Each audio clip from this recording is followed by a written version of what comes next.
শোনো আব্বা, নিম্ন মধ্যবিত্তের স্বপ্ন দেখারও একটা লিমিট থাকে রে বোকা।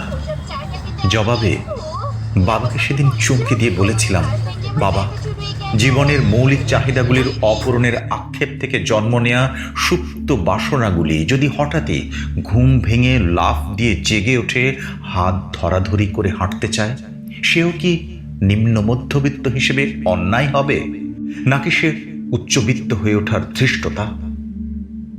বলেই ভাবলাম, কি যে সব ভুলভাল বকে ফেললাম বাবার সামনে। বেশি বলে ফেললাম না তো? আমি নিম্ন মধ্যবিত্ত পরিবারের ছেলে। শিক্ষা, সততা আর আদর্শই যাদের একমাত্র সম্বল, তাদের অন্তত বাবার মুখের উপর এমন বাগ্মিতা মানায় না। গলির মুখে 3 রাস্তার মোড়ে কার্তিক বাবুর মুদির দোকান।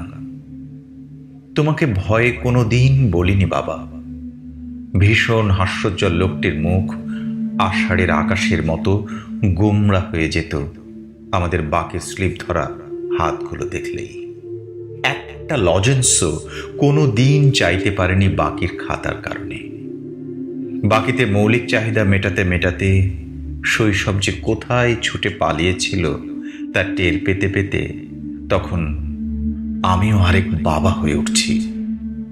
চাল ময়দার ঠোঙাগুলোকে কেটে সেলাই করে খাতা বানাতাম। বছর শেষে আবার তাদের বিক্রি করে নতুন ক্লাসের সেকেন্ড হ্যান্ড বই কেনা। নতুন বই কেনার কথা তো কশ্চিন কালেও ভাবতে পারিনি। আমিষবিহীন পেঁপে ভাজি, আলুর ঝোল, বেগুন ভর্তা খেয়ে কত দিন রাত পার করেছি। অন্য কিছুর চড়া আঁচে আমাদের বাজারের ব্যাগ চলে যেত সে সময়। অন্য কিছুর সামর্থ্য ছিল না বলে ঈদে পরবে কদাচিৎ জুটেছে ফার্মের মুরগি। আমাদের পিঠোপিঠি 2 ভাইয়ের জন্য একটি শখের জিন্স প্যান্ট কিনতে পেরেছিলাম